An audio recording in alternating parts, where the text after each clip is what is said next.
Start of the year to show something like the form that has seen him win every accolade there is in the sport many times over.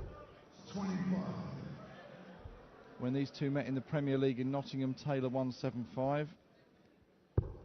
And at the World Grand Prix in Dublin, Dave had a fantastic run to the final, but then was whitewashed in that final by Phil Taylor. Didn't even get a shot at a double till I think the final set. There are hidings, and then there are hidings.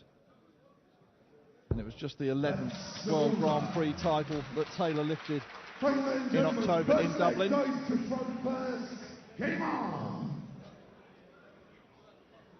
So Chisnall throwing first. He has the advantage. He's not made it count with the first dart, but he's back in that treble 20 with his second. Now, the crowd was singing Phil Taylor's name last night, long into the night. I mean, we're in quite a posh bit of Berlin here. I don't know what the Austrian embassy made of it over the road. There's great pockets of bare-chested German men singing, walking in a Phil Taylor wonderland. But they sang his name non-stop through his game. He took just 16 minutes to beat Magnus Carris in round 2 last night.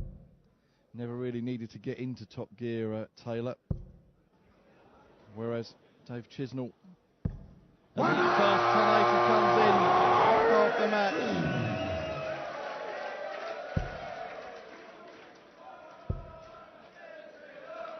Yes, Chisnall seeing off Steve West, hitting 5 1080s in a 6-3 win. But it's Taylor who's got the first 180 of this match and got them singing his name here in the arena at the Maritime Hotel in Berlin.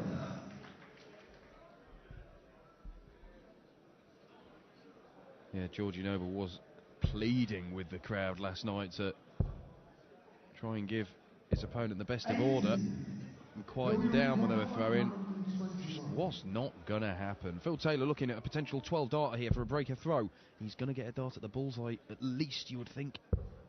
Well, look at this. Double 8. Double 8 for 121 check out, a 12 darter, a break of throw, and Phil Taylor has stamped his authority on this one. Yes, absolute quality from the 16 times world champion. We've not seen him in the first 2 European events of the season. Doesn't attend all of them. Picks and chooses the events he comes out to. Well, this is more like it from Dave Chisnall. A maximum first one of the match for him. Now, if Dave Chisnall is going to beat Taylor, he's going to have to hit a few more of those, because it is the scoring where he'll have the edge over Taylor, or at least should be if everything goes to plan.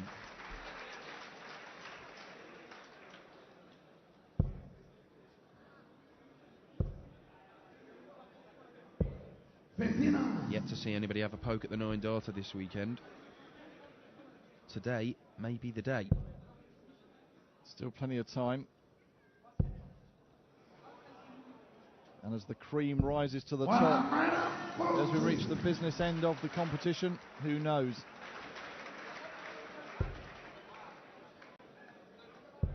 Well, he started with a 12 darter, Phil Taylor. He's coming back, looking at a potential 11 darter here. And he doesn't need to go the bull route, because Chisnall is back on 220, so for an 11 darter, double 12. Look at this! Well, I'll be honest, in Taylor's 6-0 win over Magnus Carris, despite the whitewash scoreline, it wasn't vintage stuff. It was only averaging 93, 94. This, I mean, it's early days, but a 12 darter and 11 darter to start. This is a response to young Michael Smith's performance in the previous game. Yes, that will be some match-up tonight if Taylor prevails here to take on Michael Smith tonight. I'm just looking at who's on stage next. Kim Huybrechts against Adrian Lewis. That promises to be a quality encounter as well. Well, you got him everywhere you look, really. Hybrex Lewis, you would think there's going to be plenty of big scoring. Hybrex doesn't mind showing his emotions on stage. Henderson, Whitlock after that. Again, Whitlock was a standout performer so far this weekend, certainly in terms of averages. Beaton's your defending champion. He's taken on Wes Newton, who was very, very strong in his game so far this weekend. And then Michael van Gerwen, the world #1 and reigning world champion, against David Palat. Perhaps a surprise package, but one of these young players who is very, very dangerous and quite capable of causing an upset. Phil Taylor is in there again. Yes, Wes Newton looking very good with a new set of darts that he's been using since his exit from the Premier League. A 102.7 average 83 in his match against Jarkko Kamula.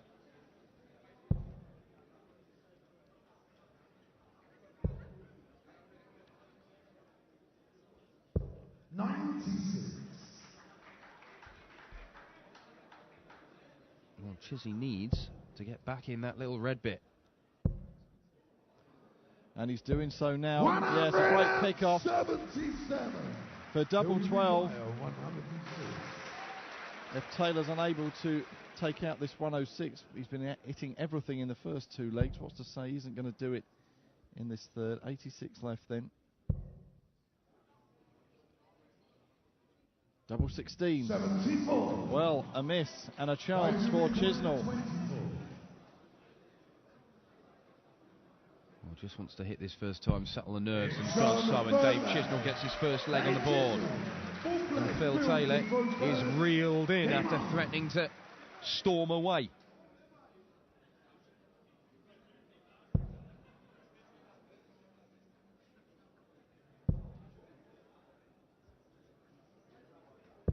A very impressive start to the leg again from Phil Taylor.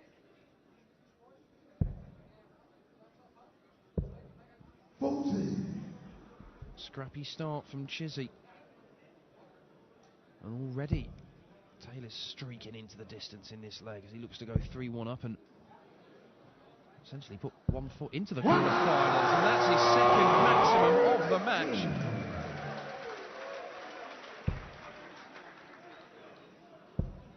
Oh, how about Chizzy with a bit of a response? Oh, might have just taken a little deflection out of the treble 20 there. And Phil Taylor's back in there.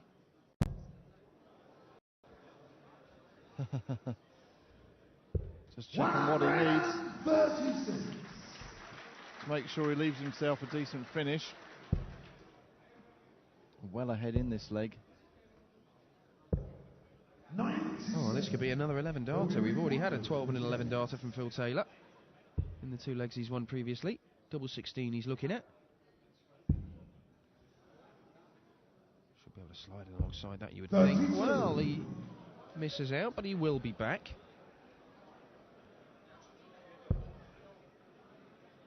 And yes, you sense that he knew he would need to raise his game against an opponent like Dave Chisnall. And he's certainly doing that at the moment early on in this match. Right away over the other side of the board for double 4 and a 14 darter in the end. Yeah, Phil knows